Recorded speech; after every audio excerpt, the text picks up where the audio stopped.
இன்றைக்கு நாங்கள் இமேஜ் சம்பந்தமாக பார்க்க இருக்கின்றோம். ஒரு வெப்சைட்டுக்கு மிக முக்கியமானது படங்கள். நாங்கள் ஒரு அழகான லோகோவோ பேனரோ படங்கள் செய்து நமது இணையதளத்தில் போட்டால்தான் பார்க்குறவர்களுக்கு அதில் ஒரு அபிப்பிராயம், அதாவது எங்களுடைய இணையதளத்தில் ஒரு அபிப்பிராயம் வரும், ஆசை வரும். இன்னும் சொல்லப்போனால் படங்கள் தான் வெப்சைட்டுக்கு ஒரு கவர்ச்சியாக தூண்டுதலாக இருக்கிற ஒன்றென்று சொல்லலாம். எந்த வெப்சைட் என்றாலும் அதற்கென்று ஒரு லோகோ சிறியதாக சரி எப்படியும் இருக்கும்.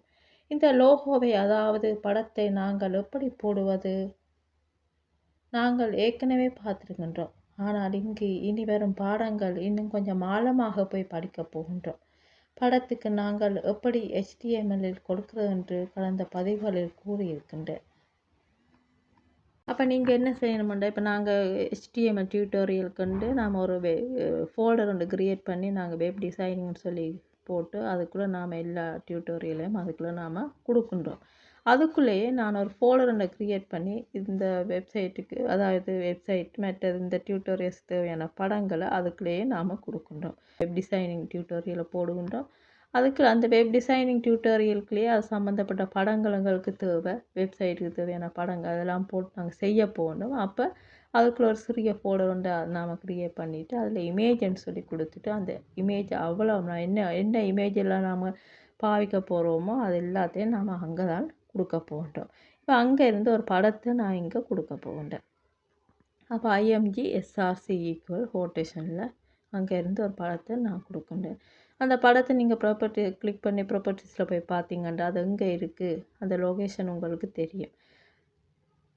அப்போ அந்த படத்தை, இப்போ நான் இந்த படத்தை கிளிக் பண்ணுறேன். கிளிக் பண்ணி பார்க்கும்போது இந்த படம் பார்த்திங்கன்னா எந்த இடத்துல இருக்குன்றது இதில் காட்டுது. அப்போ நான் என்னுடைய பிசியில் இந்த இடத்துல இந்த லொகேஷனில் இந்த படம் இருக்குது.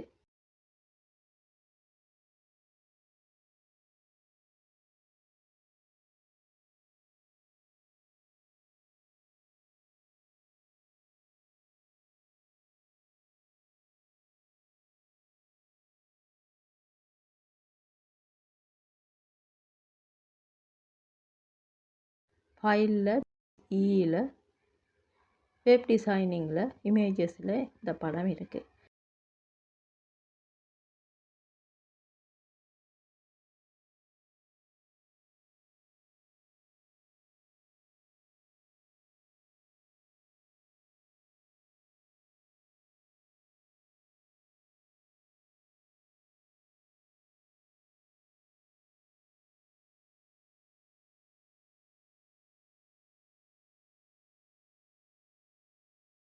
இப்போ இந்த படம் என்ன டைப்பில் இருக்குது, அதாவது கிஃப்டில் இருக்குதா, PNGயில் இருக்குதா, JPGயில் என்ன இதில் இருக்குன்னு நாம் பார்த்துடணும்.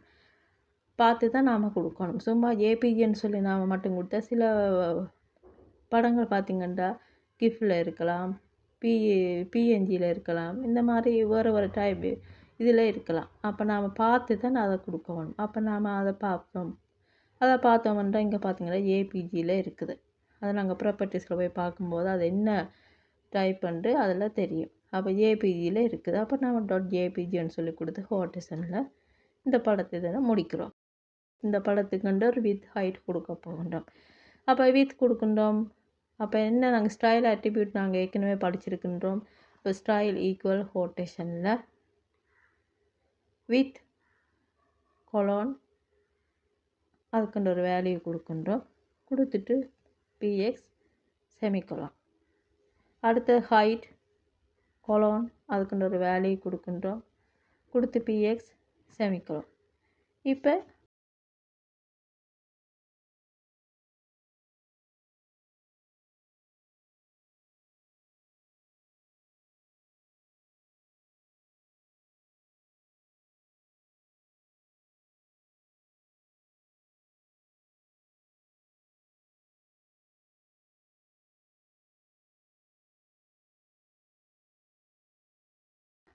இதை சேவ் பண்ணிவிட்டு பார்த்தோம்னா இந்த மாதிரி வரும்.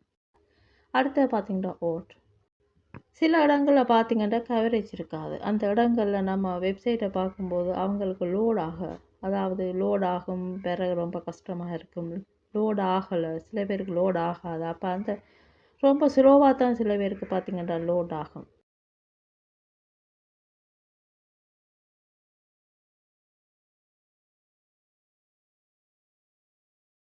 அப்போ படம் பெற லேட் ஆகுது என்றால் அப்போ என்ன நடக்கும்? வரையில் லோட் ஆகி கொண்டிருக்கு வரையில் அப்போ படம் வருவதற்கு முன்னாடி இதில் என்ன இருக்குது, அந்த லோடிங்கில் என்ன லோட் ஆகுதுன்றதை காட்டுறதுக்கு, அதாவது நம்மளோட வெப்சைட்டை பார்க்குறவங்களுக்கு சொல்கிறதுக்காக முன்னாமே நாங்கள் சொல்கிறது தான் அந்த ஓல்ட்டுன்றதை நாங்கள் இங்கே பாவிக்கின்றோம். அப்போ அதில் நாம் என்ன கொடுக்குறோமோ அதை அங்கே காட்டும். சில நேரங்களில் அந்த படம் ஓப்பன் ஆகவில்லை என்றால் பார்ப்பவருக்கு அந்த இடத்துல ஓல்டெக்கை காட்டும். அதுக்கு தான் நாங்கள் இந்த ஓல்ட்டுன்றதை பாவிக்கின்றோம். ஓல்ட் கொடுக்க போகின்றோம். அப்போ ஓல்ட் ஈக்குவல் ஓல்ட் என்னத்துக்கு கொடுக்குறேன்னு நான் உங்களுக்கு கூறியிருக்கிறேன். இப்போ ஓல்ட் ஈக்குவல் கோட்டேஷனில் இதுக்கு பேனர் 2 கொடுக்குறேன். அடுத்து நாம் கொடுக்க போகிறது பார்த்திங்கன்னா டைட்டில் நாம் ஏற்கனவே பார்த்துருக்கின்றோம். இது ஒரு படத்துக்கு மேலே அதாவது கர்சரை நம்ம படத்துக்கு மேலே கொண்டு போகும்போது அதில் ஒரு டிஸ்பிளே ஆகும், அதாவது டைட்டில் ஒன்று டிஸ்பிளே ஆகும். அதுதான் நாம் கொடுக்குற டைட்டில். இந்த டைட்டில் சம்மந்தமாக ஏற்கனவே நாம் வேறு வகையில் நாம் இங்கே பார்த்துருக்கின்றோம். மவுஸை நாங்கள் படத்துக்கிட்ட கொண்டு போகும்போது அதில் ஒரு டைட்டில் ஒன்று டிஸ்பிளே ஆகும். அதைத்தான் நாங்கள் இங்கு படத்துக்கு டைட்டில்னு சொல்லி கூறுகின்றோம். இதில் பார்த்திங்கன்னா டைட்டில் கொடுக்குறேன். டைட்டில் கொடுத்துட்டு ஈக்குவல் கோட்டேஷனில் லேர்ன் HTMLன்னு சொல்லி கொடுத்து கோட்டேஷனை முடிக்கிறேன். இப்போ இதை நாம் சேவ் பண்ணிவிட்டு அவுட்புட் பார்த்தோம்னா இந்த மாதிரி இருக்குது. இப்போ நாங்கள் என்னென்ன படிச்சிருக்கின்றோம், ஒரு ஃபோல்டரை க்ரியேட் பண்ணுறோம். இமேஜுக்குன்னு சொல்லி நாம் ஒரு ஃபோல்டர் க்ரியேட் பண்ணி நாம் செய்கிற அந்த ஃபோல்டருக்குள்ளேயே நாம் அதை போட்டு அதுக்குள்ளே நாம் என்ன செய்ய போகின்றோமோ அதுக்கு தேவையான படங்களை அந்த இமேஜுக்குள்ள தான் நாங்கள் போட போகின்றோம். அப்போ இந்த படத்தையும் நம்ம அங்கே போட்டிருக்கின்றோம். அடுத்து அந்த இமேஜ் எப்படி நாம் இங்கே கொடுக்குறது, அதனுடைய சின்டாக்ஸ் என்னென்னு பார்த்துருக்கின்றோம். அடுத்தது பார்த்திங்கன்னா அந்த படம் கொடுக்குறதாக இருந்தால் அந்த படத்துக்குன்ற ஒரு அளவு இருக்கும், ஹைட் இருக்கும், வித் இருக்கும். அதை எப்படி கொடுக்குறோன்னு பார்த்துருக்கோம். ஸ்டைல் ஆட்ரிபியூட் நாங்கள் அதை செய்தோம். அதுக்கடுத்து பார்த்திங்கன்னா வேறு படத்தோடு சம்மந்தப்பட்ட அட்ரிபியூட்ஸ் கொடுத்துருக்கின்றோம். ஆட் மற்றது டைட்டில், அது கூட எப்படி கொடுக்குறது, எந்த சந்தர்ப்பத்தில் அது கொடுக்குறது என்றெல்லாம் நாங்கள் இப்போ பார்த்துருக்கின்றோம்.